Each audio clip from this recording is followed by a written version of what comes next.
आओ आओ, बस 5 रुपए में मैगी खाओ। अरे ये क्या, गांव में भी मैगी बिक रही है, वो भी 5 रुपए में। और इस औरत के पास कितनी भीड़ जमा है। हाँ बहू, ये सास बहू पिछले 1 महीने से यहाँ पर 5 रुपए में मैगी बेच रही हैं और इन दोनों की मैगी बड़ी ही लाजवाब बनती है। एक बार तू भी खाकर देखना, एक बार खाएगी तो उंगली चाटती रह जाएगी। अच्छा सच में अगर ऐसी बात है तो अब मुझे इस गरीब सास बहू के ठेले पर आकर 5 रुपए वाली मैगी खानी ही पड़ेगी। सुमित्रा और निधि की मैगी की तारीफ सुनकर अब अंकिता का भी मैगी खाने का दिल कर जाता है और अगले ही दिन वो निधि के ठेले पर आती है। 5 रुपए की मैगी, हमारे शहर में 5 रुपए में बेच रही चीजों को कोई देखता भी नहीं है और तुम्हारे ठेले पर इतनी भीड़। आखिर ऐसा भी क्या बनाकर बेच रही हो 5 रुपए की मैगी में जो इतनी भीड़ लगी है? वो तो मैडम आपको खाकर ही पता चलेगा, एक बार खाकर तो देखो। हाँ क्यों नहीं, दे दो अपनी 5 रुपए की मैगी। आखिर मैं भी तो खाकर देखूं तुम्हारी 5 रुपए की मैगी को। आखिर ऐसा भी क्या है तुम्हारी 5 रुपए की मैगी, इस मैगी में जो इतनी भीड़ जमा है? अंकिता बड़े ही अकड़ में आकर निधि से उसकी 5 रुपए की मैगी लेती है, पर जब वो 5 रुपए की मैगी खाती है तो उसकी जुबान को उस मैगी का स्वाद इतना भाता है कि वो निधि की तारीफ किए बिना खुद को रोक नहीं पाती।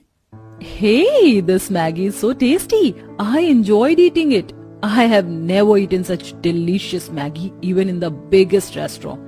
And you are giving such delicious Maggie for just ₹5? Thank you so much dear for appreciating us. By the way, we also have Maggie of other cost, but one which sells the most is ₹5.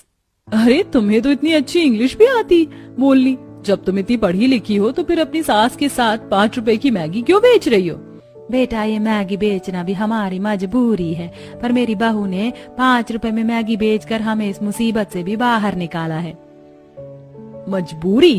कैसी मजबूरी? मैं अपने ससुराल में अपने सास ससुर और पति के साथ एक अच्छी जिंदगी जी रही थी, पर मैं नहीं जानती थी कि मेरे पति को जुए खेलने की आदत है।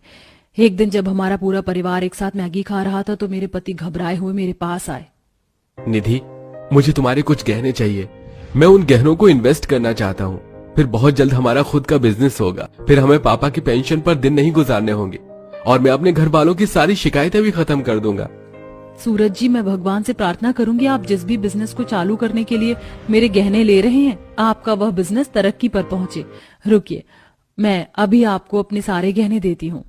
निधि अपने पति पर आंख बंद करके भरोसा करती है और अपने पति को अपने सारे गहने दे देती है और गहने लेकर सूरज घर से भाग जाता है और सुबह से शाम हो जाती है पर सूरज घर नहीं आता। तभी कुछ गुंडे निधि के घर आते हैं और वो घर आते ही उनका सामान घर से निकालना शुरू कर देते हैं। अरे तुम लोग कौन हो, हमारा सामान ऐसे घर से क्यों निकाल रहे हो? ये क्या बदतमीजी है? बुढ़िया, अभी तूने हमारी बदतमीजी देखी कहाँ है? तेरा बेटा ये घर जुए में हार चुका है और साथ ही साथ 5 लाख रुपए भी। अपने बेटे को यहाँ बुला और उसको बोल हमें हमारे 5 लाख रुपए दे। क्या मेरा बेटा एक जुआरी निकला? अरे देख रही हो सुमित्रा, ये सब तुम्हारे ही लाड प्यार का नतीजा है। बहू के हाथों की अब तक मेहंदी भी नहीं छूटी और तुम्हारे इस नालायक ने इतना बड़ा कांड कर दिया। इसलिए कह रहा था कि अपने बेटे की शादी ऐसी संस्कारी लड़की से मत करवाओ, पर तुमने मेरी एक नहीं सुनी। देखो, सुधरने के बदले उसने हमें रोड पर ला फेंका। आप सही कह रहे हैं, बहू अपनी सास को माफ कर दे।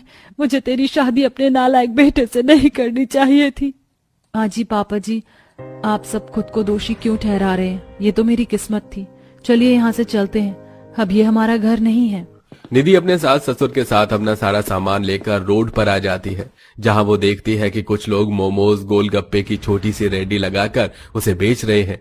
ये देख विनोद सुमित्रा से कहता है, उस नालायक ने तो अच्छा मेरे ऐसे एक बेटे होते जो फुटपाथ पर अपना खुद का छोटा मोटा बिजनेस चला रहा होता। कम से कम वो बुढ़ापे में अपने माँ बाप को 2 वक्त का खाना तो दे पा रहे होते। और एक हमारे लड़के को देखो, समझ नहीं आ रहा हम कहाँ जाएं, किसको अपना कहें हम। विनोद जी, हम मेरे मायके जाएंगे। मेरा इस दुनिया में मेरे माँ बाप के अलावा कोई नहीं था, पर अब मेरे माँ बाप भी इस दुनिया में नहीं रहे। हमारे बेटे ने हमसे हमारा एक घर छीन लिया, पर वो मुझसे मेरा मायका नहीं छीन सकता। सुमित्रा अपने पति और बहू के साथ अपने मायके आ जाती है, जहां उनका एक कमरे का घर होता है। अब सुमित्रा अपने पति और बहू के साथ अपने मायके के एक कमरे के घर में रहती है। ऐसे ही कुछ दिन बीत जाते हैं और एक दिन, अरे सुमित्रा, मेरी तो सारी पेंशन खत्म हो गई। इतनी कम पेंशन से हम घर कैसे चलाएंगे? लगता है मुझे अब इस उम्र में कोई काम करना ही पड़ेगा। नहीं पापा जी, आपने सारी जिंदगी मेहनत करी, आपका बेटा कुछ नहीं कर पाया तो क्या हुआ? मैं अपना बिजनेस खोलूंगी और आप दोनों तो जानते हैं मुझे मैगी के अलावा और कुछ बनाना नहीं आता। यहाँ पर देखिए कितने सारे ठेले वाले हैं और मैंने सोच लिया है कि मैं भी एक स्कूल के बाहर अपना मैगी का ठेला खोलूंगी। बहू, मैं तेरे हर फैसले में तेरे साथ हूँ, पर तू ये काम अकेली नहीं करेगी, इसमें मैं भी तेरा पूरा साथ दूंगी। इस तरह सुमित्रा और निधि अपने रिश्तेदारों से कुछ पैसे उधार लेते हैं और अगले ही दिन एक स्कूल के बाहर अपनी छोटी सी रेहड़ी लेकर खड़े हो जाते हैं और 5 रुपए में मैगी बेचना शुरू कर देते हैं।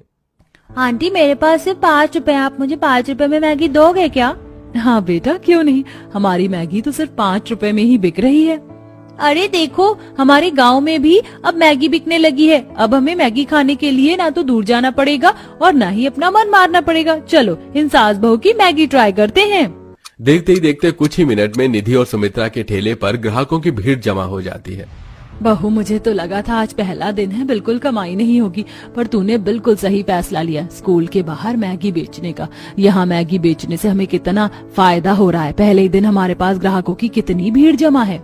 माँ जी, ये तो बस शुरुआत है, भगवान ने चाहा तो बहुत जल्द हम अपनी मैगी के बिजनेस में आगे बढ़ेंगे। इस तरह दोनों सास बहू स्कूल के बाहर सिर्फ 5 रुपए में मैगी बेचती हैं और उन दोनों की मैगी इतनी ज्यादा फेमस हो जाती है कि अब न सिर्फ स्कूल के बच्चे और टीचर बल्कि आसपास के लोग भी उन्हीं से 5 रुपए की मैगी लेने आते हैं। बस बहन, इस तरह उस दिन से आज तक हम दोनों सास बहू इसी तरह सुबह से शाम तक खड़े होकर मैगी बेचते हैं। वैसे तुम्हारी मैगी का स्वाद तो बहुत अच्छा है, पर मैं तुम्हें एक बात बताना चाहती हूँ कि गांव में मैं ज्यादा आती नहीं हूँ। मैं शहर में रहती हूँ और शहर में मेरा खुद का एक रेस्टोरेंट है। मुझे एक शेफ की जरूरत है क्योंकि मेरे रेस्टोरेंट का स्पेशल फूड ही मैगी है और मेरा एक शेफ था, पर उसके हाथों में वो स्वाद नहीं था जो लोगों को चाहिए था, इसलिए मैंने उसे वहां से निकाल दिया और अब मैं एक नया शेफ ढूंढ रही थी। पर मैं ये नहीं चाहती थी कि मुझे मेरी एक शेफ गाँव में मिल जाएगी। तो क्या तुम मेरे रेस्टोरेंट में काम करना चाहोगी? इतना अच्छा ऑफर भला कौन ठुकराएगा? पर मेरी भी एक शर्त है। शर्त? हाँ शर्त, क्योंकि मेरे घर की आर्थिक स्थिति बहुत खराब है और मैं अपने सास ससुर को गांव में अकेला छोड़कर शहर नहीं जा सकती, इसलिए मैं आपके मैगी डिपार्टमेंट को पूरी तरह से संभालूंगी और बदले में जो भी प्रॉफिट नुकसान होगा वो हम दोनों 50-50% करेंगे। मैं किसी की नौकरी नहीं कर सकती क्योंकि जितनी मैं आपकी नौकरी करके कमाऊंगी उससे ज्यादा यहाँ मैं कमा रही हूँ। सच में तुम बहुत तेज हो और तुम्हारे साथ बिजनेस करने में मजा आएगा। मुझे तुम्हारी शर्त मंजूर है।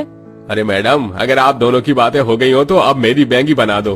मैं पिछले आधे घंटे से यहाँ खड़ा हूँ। अगर तुम कहो तो मैं 5 रुपए एडवांस दे दूंगा, बस मेरी मैगी जल्दी तैयार कर दो।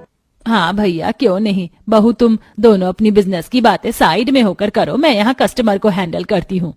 और बहन, मेरी भी 2 जगह मैगी पैक कर देना। और तुम्हारी बहू की बातों से ऐसा लग रहा है कि तुम सास बहू यहाँ से मैगी बेचना छोड़कर शहर ही बस जाओगे। तुम तो चली जाओगी पर हमें तुम्हारी मैगी बहुत याद आएगी, इसलिए अब तुम मेरी मैगी 5 जगह पैक कर दो।